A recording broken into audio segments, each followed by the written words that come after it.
Hi guys! Panibagong video na naman tayo! Inutusan nga ako ni Mama para magluto ng ulam at ang nakita ako'y ikaw, Charing! May isda nga kami dito na sapsap at tulingan. Nagpainit na nga ako ng kawali at inilagay ko na ang mantika para ako naman ay mahalin niya ng totoo, char! Nilagay ko na nga ang talong at ito na nga. Alam nyo ba guys na masarap itong talong na prinito?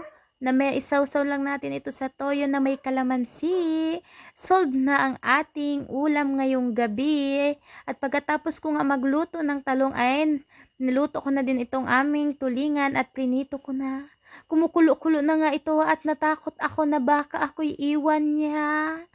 At yun nga ay namula-mula na siya at ito ay pagkatapos ko nang lutuin at ito na ang aming ulam ngayong gabi. Tara!